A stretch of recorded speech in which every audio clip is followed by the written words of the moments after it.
Let's move over to the Southwestern Conference, and let's head to Olmsted Falls, where the Avon Eagles traveled to take on the Olmsted Falls Bulldogs. It was quarterback Ryan Malloy who got the scoring started when he hit tight end Velassi Pappas on a 31-yard scoring strike to give Avon a 7-0 lead. Who's saying it? I'm not. No, I'll say it. Sweet Sassy Velassi. Yes. I was waiting for why are they looking at me and getting ready to laugh? Did I say another name? Yeah, we were Seamus. But here's what happened. I looked and I heard it, and I immediately made the same thing Ed made, Sweet Sassy Velassi. But then I realized I was the guy that waited not one time but two times for you to screw up. I know you waited the whole thing. So I was going to let Ed jump on that particular. Well, hey, and you can Duffy say goes that for the slow burn. I know. I have to.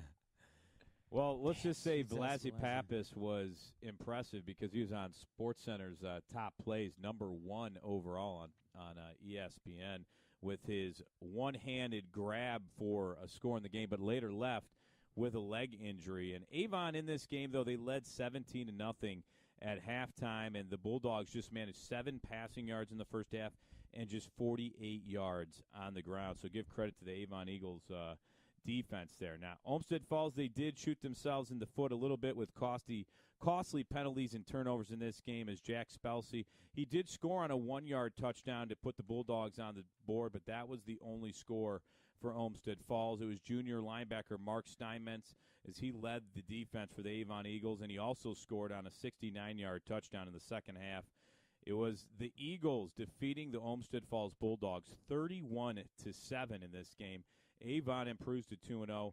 They will host rival Avon Lake this Friday. Olmsted Falls falls to 1-1 and will travel to Westlake on Friday. Now, heading to North Olmsted, which was almost right down the street. Avon Lake's first drive was impressive, but fumbled on the Eagles' 14-yard line. North Olmsted, though, they didn't take advantage there, and that's when Avon Lake, Jack Summers, ran the Shoreman into the end zone on the first play of that next drive. The Eagles scored with 2 seconds left in the half on a touchdown pass from Sean Elbin to Sean Conroy from 8 yards out. It was 7-7 at half. Avon Lake, though, they started the second half with a great drive that ended in a fumble and recovery by the North Olmsted Eagles at their own 8-yard line. Then Darren Anders ran it in for a touchdown from 23 yards out to take a 14-7 lead in the game. Avon Lake did score on a touchdown pass with 8 seconds left in regulation to send this game into overtime. It was tied at 14 going into overtime. Liam Fay, who came into the game because North Olmsted's quarterback didn't come out of the second half, took the lead with a touchdown. He ran it in the end zone. It was 21-14. Avon Lake had a chance but was stopped on the 1-yard line, and North Olmsted escaped with a conference win, 21-14 in overtime. It kind of went back and forth in overtime, but North Olmsted, in my opinion, pulled off a little bit of a shocker here because Avon Lake's one of those teams last year was successful. They won their first few games or won their first game coming off of a win, and North Olmsted, though, gets this conference win. Hopefully this will catapult them into more conference play wins headed up their way. Starting for the Eagles, Sean Elbin, the quarterback, he didn't come out in the second half, and that's when Liam Fay took over. Great job by him. Darren Anders, he finished the night with 96 yards rushing on 13 carries, and it said he was playing through a little bit of an injury most of the night. The Eagles improved to 2-0 and will take on 2-0 Midview next week, so it doesn't get any easier. Avon Lake falls to 1-1, and will take on Avon, who is 2-0 already. All right, let's head to Lakewood, where the Comets of Amherst traveled to Lakewood. And for the first drive, the Comets would strike first with a 21-yard touchdown pass from junior quarterback Matt Fairchild, the junior wide receiver Max Stauser. Then the Comets would strike again right away, this time with a 54-yard touchdown pass to Devin Holmes. It was 14-3 Amherst at half, but the Comets continued their dominance into the second half, leading 35-3 at one point before Lakewood would score twice late in the game, almost like they did last week against Medina.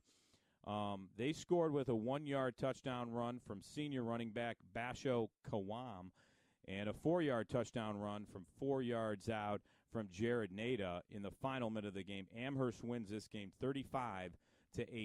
For Amherst, running back Kennedy Scagliazzo finished with 199 yards rushing and 2 touchdowns in the game. Amherst improves to 2-0 while Lakewood falls to 0-2, and Amherst will take on North Ridgeville next week while the Rangers will face Berea Mid-Park.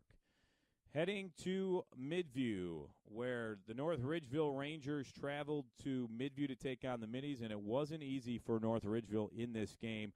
North Ridgeville started the game, though, going from their 32-yard line down to the Midview 2-yard line with 11 straight runs in the game to lead it off.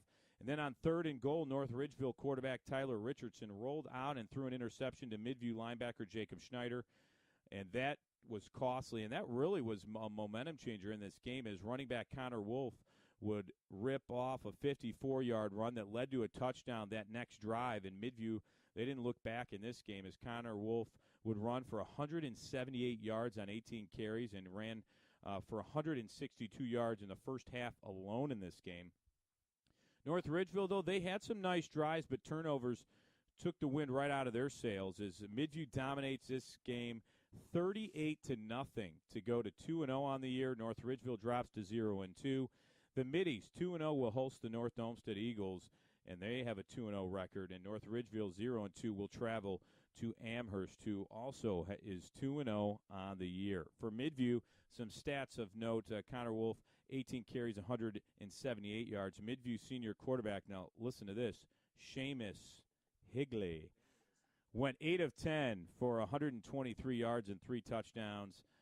North Ridgeville, though, there's some interesting stats, especially on the defensive side of the ball. But first, junior Cade Riley, the running back and quarterback, led North Ridgeville at 65 yards on 9 carries. Senior linebacker, though, Jameer Malone, who had high praise from DJ Shaw, the head coach of Midview, who said he's a D1 prospect and needs to go D1 and wishes he would coach Jameer Malone, was a bright spot for the Rangers. He recorded 24 tackles in the game and 3 for a loss. So that's the Southwestern Conference, and our game of the week was Berea Mid-Park versus Westlake, in which we'll cover later on in the show. But, not too many surprises in this game, other than I thought North Olmsted, after getting a win at Valley Forge, they did the same thing last year, and then they couldn't get a win against Avon Lake in Week 2 last year. Get a win in Week 2 in overtime.